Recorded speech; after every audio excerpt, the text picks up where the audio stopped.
दर्द का रिश्ता होता है।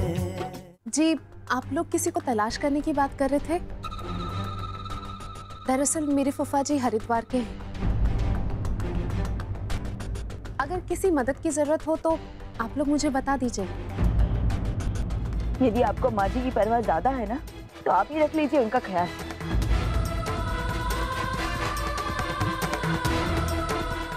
क्या हो गया है तुम्हें भावना? जब से पीलीभीत से आई हो बदली बदली सी हो। भावना थोड़ी जज्बाती है, तो अगर जज्बात में आकर वो कोई भूल कर बैठे तो उसे नादान समझकर क्षमा कर दीजिएगा। नहीं नहीं बेटा, ऐसी बहू को तो मैं सर आंखों पर उठाकर रखूं, वो तो बहुत अच्छी है। थोड़ा सा दुख आ जाए तो रिश्तों से हारे रिश्ते, माँ के दुख को समझने वाला दुनिया में दर्द का रिश्ता होता है। दर्द का रिश्ता होता है। दर्द का रिश्ता, दर्द का रिश्ता, दर्द का रिश्ता, दर्द का रिश्ता।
हेलो, हाँ जी, हाँ हाँ, हम बाकेलाल शर्मा बोल रहे हैं।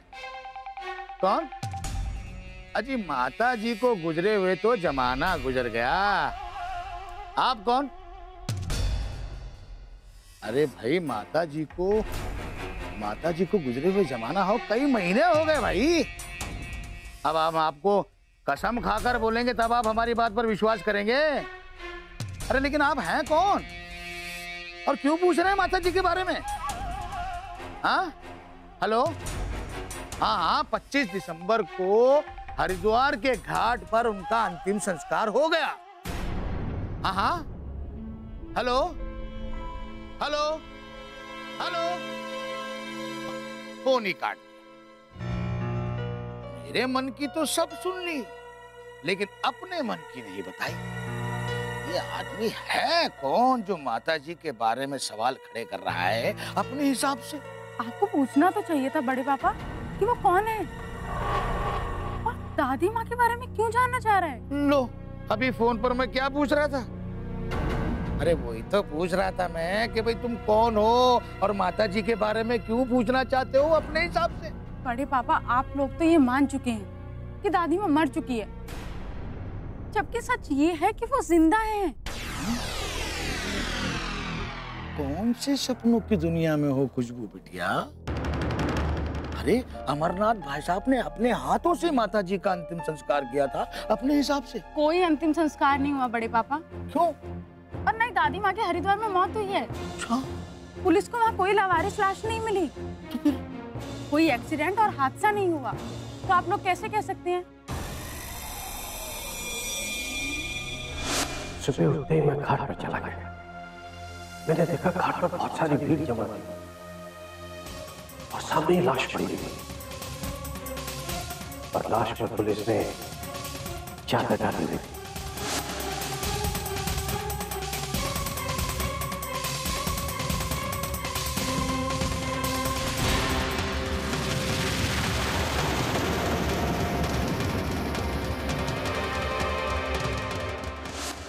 पर लाश को देखने के बाद मैंने बहुत सोचा कि मुझे क्या करना चाहिए।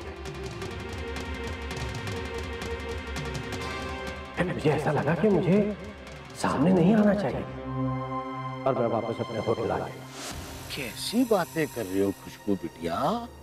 अरे 25 दिसंबर को हरिद्वार के घाट पर लाश को सपने देखा अपने हिसाब से? किसी ने नहीं देखी बड़े पापा। अच्छा, हमने सब पता किया था, सब कुछ पूछा था वहाँ पे कि 25 दिसंबर की सुबह घाट पे एक भिखारन की मौत हुई थी।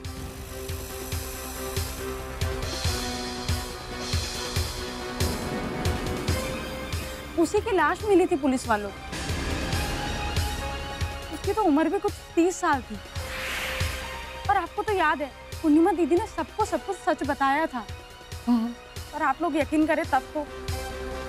और ऊपर से किसी ने जानने की कोशिश भी नहीं की कि उसके आगे की सच्चाई क्या है। लेकिन अरे बड़े भाई साहब, तुम्हारी पूजा हो गई ना, तो जाओ किचन में जाकर माता जी का हाथ बटाओ अपनी। जाओ जाओ जाओ जाओ जाओ, शाबाश। हाँ हाँ, आइए बड़े भाई साहब, भाई साहब आइए। बैठिए भाई साहब। सुना आपने क्या कह रही थी खुशबू? क्या कह रहे थे? यही जो पूर्णिमा ने सवाल खड़े किए थे वही वो भी कर रही थी। अरे उसका तो ये कहना है कि दादी माँ की तो मृत्यु ही नहीं हुई अपने हिसाब से। देखो बाकिला, उन्हें इस सच्चाई के बारे में बिल्कुल पता नहीं, लेकिन तुम तो सच्चाई के बारे में जानते हो। हाँ हाँ भाई साहब, वो तो मैं जानता हूँ, लेकिन माता जी का अंतिम संस्कार आपने अपने हाथों से तो नहीं किया ना अपने हिसाब से। लेकिन घाट पर ढकी हुई लाश खुद मैंने अपनी आंखों से देखी है। लाश ढकी हुई थी भाई साहब? हाँ, पुलिस ने उसे चादर से ढक कर रखा था। लेकिन एक बात बताइए भाई साहब, ये बात 25 दिसंबर की ही है ना? हाँ बाकी, लेकिन तुम्हें बच्चों की बातों में आने की कोई जरूरत नहीं है।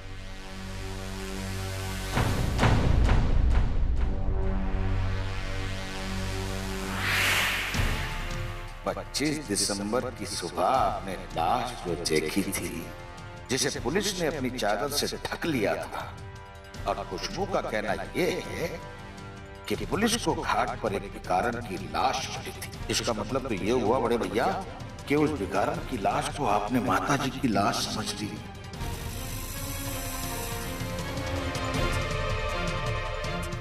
अब तो मुझे भी यही लगता है कि माता जी जहां भी हैं जिंदा हैं, लेकिन वो कहां हैं, इस बात का पता अब मुझे लगाना पड़ेगा अपने हिसाब से।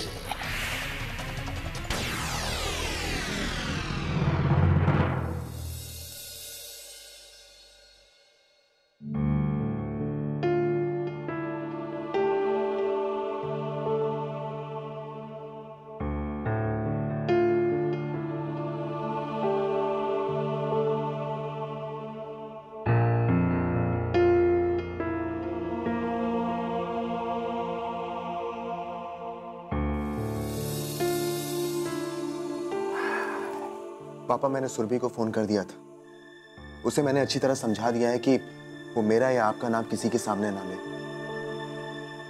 मैं तो समझता हूँ कि सुरभि को वहां रखने की जरूरत ही नहीं, उसका इंतजाम कहीं और कर देते तो शायद बेहतर होता। आप ठीक कहते हैं पापा। दरअसल उस वक्त मुझे इन बातों का ख्याल ही नहीं आया।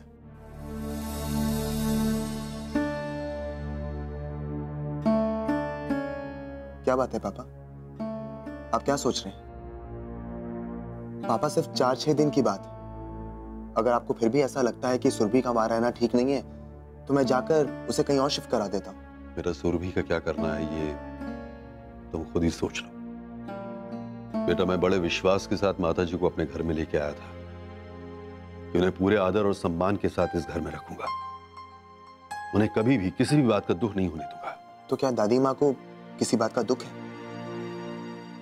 माता जी को किसी बात का दुख है या नहीं ये तो मैं नहीं जानता, लेकिन मैं एक बात को लेकर बहुत दुखी हूं। जानते हो बेटा, मेरी मां कहा करती थी कि घर में बुजुर्ग और बच्चे रहते हैं तो उस घर में खुशहाली रहती है। बच्चों से घर की रौनक बनती है और बुजुर्गों से घर के संस्कार कायम रहते हैं। इसलिए घर में बुजुर्गों का होना बहुत जरूरी माना जाता है। जब मेरी मां मुझे छोड़कर चली गई तो मुझे बहुत दुख हुआ। फिर जब भगवान ने माता जी को इस घर में भेजा तो मुझे लगा कि शायद भगवान ने मेरी वो ख्वाहिश भी पूरी कर दी है कि मैं अपनी मां की सेवा करने का सौभाग्य प्राप्त कर सकूं। हाँ पापा, दादी माँ के आने से हम सबको बहुत अच्छा लगने लगा है। लेकिन अब पता नहीं क्यों मुझे ऐसा महसूस हो रहा है कि मैंने माँ जी को इस घर में लाकर कोई भूल तो नहीं कर दी।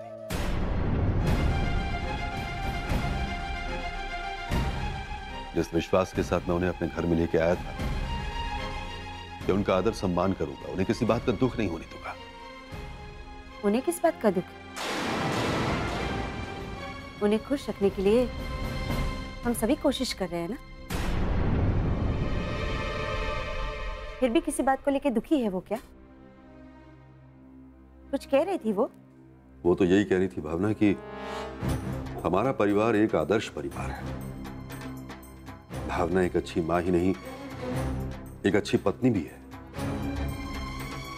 वो तो हम सबकी तारीफ ही कर रही थी भावना।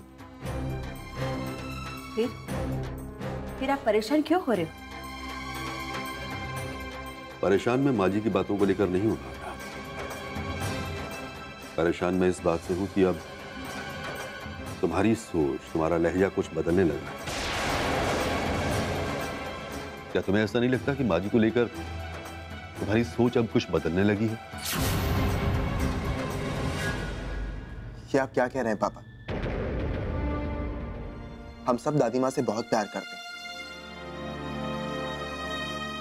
क्योंकि दादी माँ सचमुच बहुत अच्छी है।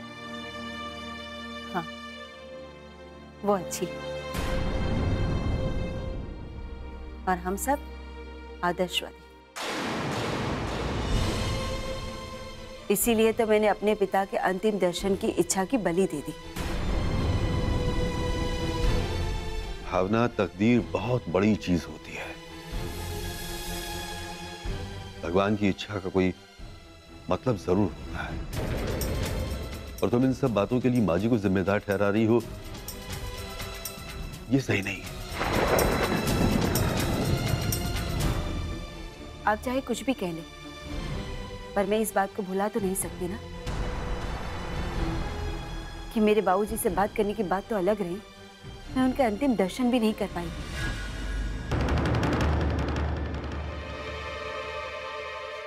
भावना, मैं इसी बात को लेकर बहुत परेशान हूं कि अगर तुम इन सब बातों के लिए माँ जी को जिम्मेदार ठहराओ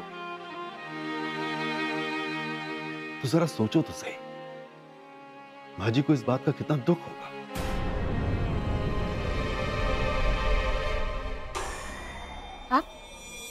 आप माँ जी की दुख का अंदाजा लगाने में लगे हुए हैं। काश आपको मेरे दुख का भी अंदाजा हुआ होता।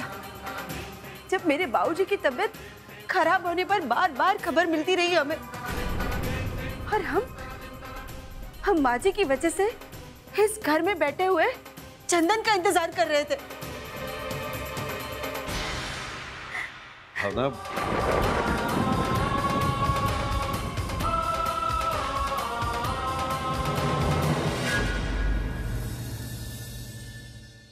अरे नैना,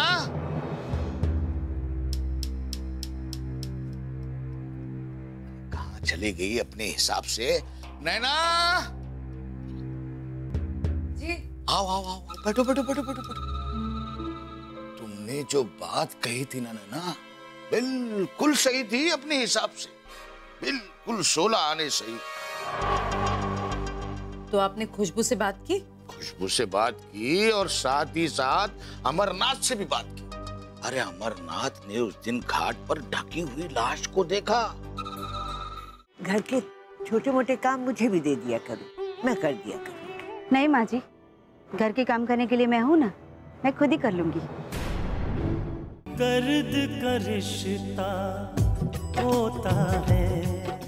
जिस लाश को वो बुढ़िया की लाश समझकर वापस आ गया, और खुशबू कह रही थी कि उस दिन घाट पर एक भिखारन की मौत भी हुई थी अपने हिसाब से। इसका मतलब समझे आप? इसका मतलब है माताजी जहाँ कहीं भी है जिंदा है। हाँ, अब तो मुझे भी लगने लगा है कि ये बुढ़िया किसी के कब्जे में हो ना हो, मुकुंद प्रसाद चौरसिया के कब्जे में है, जिसकी तलाश केदारनाथ को भी है और अमरनाथ को भी अपने हिसाब से। हाँ नैना, उस बुढ़िया को कुछ याद तो रहता नहीं था, बहकी बहकी बातें करती थी, और जब मुकुंद प्रसाद को ये पता लगा होगा तो उसने उसे बहका लिया होगा और बहका कर ले गया होगा अपने घर। और जब उसे ये पता चला होगा कि उस बुढ़िया के नाम पर 40 एकड़ जमीन है पीलीभीत में, तो बल्लियों उछल गया होगा अपने हिसाब से, और फिर कोई ना कोई चक्कर चला के उसने बुढ़िया से अंगूठा लगवा लिया होगा दस्तावेज पर। तभी तो 3 दिन के बाद में उस जमीन के कागज ट्रांसफर हुए। समझी कुछ? हाँ, झूठ बोलो तो जुबान चले।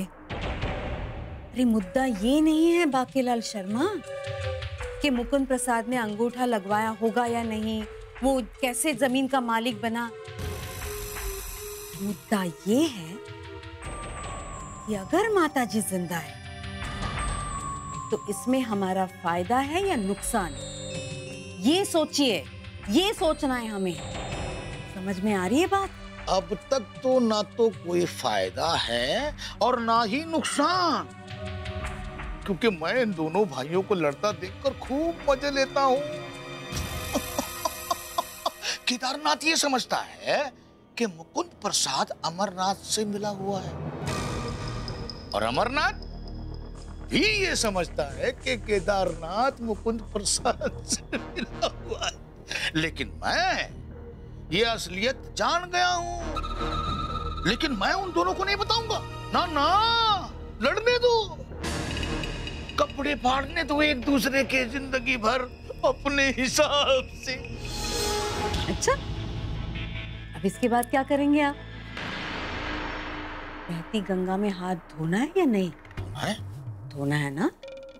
तो बाकीलाल शर्मा पहले उस मुकुंद प्रसाद चौरसिया का पता लगाइए। पता लगाइए कि अचानक वो 40 एकड़ जमीन का मालिक कैसे बन गया। पता लगाइए उसके बारे में अपने हिसाब से। नैना, क्या कहना? अब देखना कि तुम्हारा पति बाकीलाल शर्मा उस मुकुंद प्रसाद चौरसिया का पता कैसे लगाता है।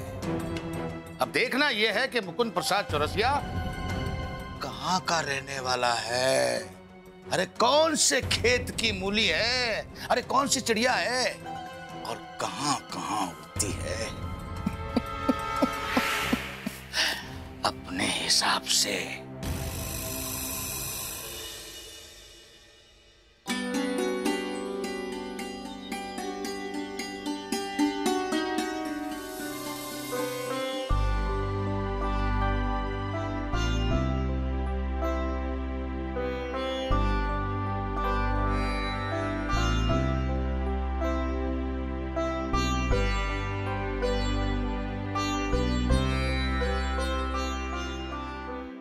कैसी दादी माँ? मैं ठीक हूँ बेटा। खाना खाया आपने? अभी अभी तो नाश्ता किया था, भूख कहाँ लगी अभी। ये देखिए, मैं आपके लिए हरिद्वार की मशहूर जलेबी लेकर आया हूँ, शुद्ध देसी घी में बनी हुई। क्या क्या लेकर आता रहता है मेरे लिए? कुछ हरिद्वार में ऐसा बचा है जो मैंने अभी नहीं चाखा? अब वो तो नहीं मालूम दादी माँ, रास्ते से गुजर रहा होता हूँ, दुकान पर नजर पड़ती है तो ख्याल आता है कि ये चीज तो मैंने दादी माँ को नहीं खिलाई, बस ले लेता हूँ। अच्छा एक काम करो, ये बहू के पास ले जाओ, उन्हें दे दो कि उनके लिए लाए हो, और फिर एक मेरे लिए ले आना इसमें। हाँ दादी माँ, मैं उन्हें खिला दूंगा, लेकिन पहले आप तो खाइए। बहू ये लो जलेबी है, ये चंदन लाया तुम्हारे लिए।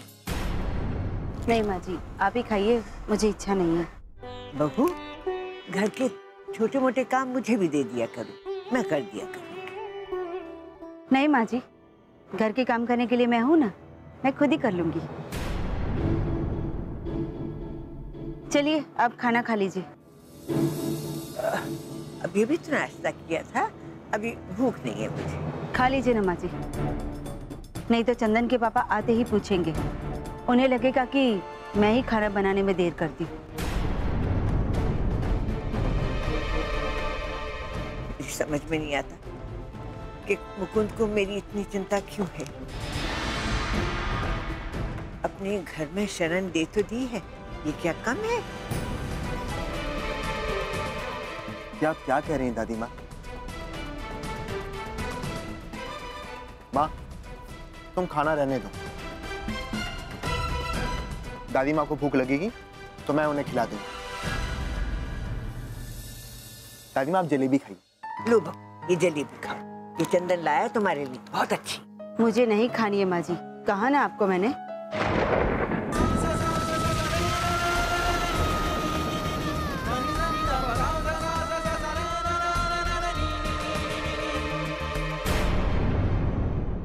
पैसे की बहुत गर्मी है ना तुम लोग के पास? आप तो बड़े बड़े देखोगे। क्यों दाना दे रहे हो भाई साहब? दर्द का रिश्ता होता है। ये और कुछ नहीं, आप ही के भोलेपन की वजह से ना ये मामला अटका हुआ है। मैं तो इस घर में बंदी बनकर रह गई हूँ। जिन लोगों की शक्ल देखना नहीं चाहती, उनकी शक्ल देखनी पड़ रही है, क्योंकि हमें रहना तो इसी घर में है ना। बस करो सरस्वती, बस करो। बस करो? क्यों बस करूं? अरे हम तो अपनी मर्जी से हिल भी नहीं सकते। सरस्वती, मैं चुप हूं तो उसका मतलब ये नहीं कि बात खत्म हो गई। मैं सब समझ रहा हूं। देखिए, दफ्तर का कर्जा तो भर दिया गया, अब अगर इसी तरह घर का कर्जा भी भर दिया जाता तो हम बंटवारा तो कर पाते। इन लोगों की सूरत तो देखनी नहीं पड़ती है हमें, और हम अपने बेटी को लेकर किसी अच्छी जगह चले जाते। तो चली जाओ सरस्वती, तुम्हें मना किसने किया? पैसे की बहुत गर्मी है ना तुम लोग के पास? आप तो बड़े बड़े देखोगे। क्यों दाना दे रहे हो भाई साहब? जानबूझकर आपने हर बात को उलझा कर उसे लटका कर रखा। उलझा कर रखा है? और वो भी मैंने? हाँ, वरना उस 40 एकड़ जमीन का फैसला कब का हो चुका। लेकिन आप मुकुंद प्रसाद के नाम का सहारा लेकर उस जमीन को अकेले ही हड़प कर देना चाहते हैं। बकवास बंद करो तुम केदार। ये बकवास कर रहे हैं? हाँ, ये वही मुकुंद प्रसाद है जिसके नाम पर 40 एकड़ की जमीन हो गई है और जिसका पता लगाने का भाई साहब नाटक कर रहे हैं।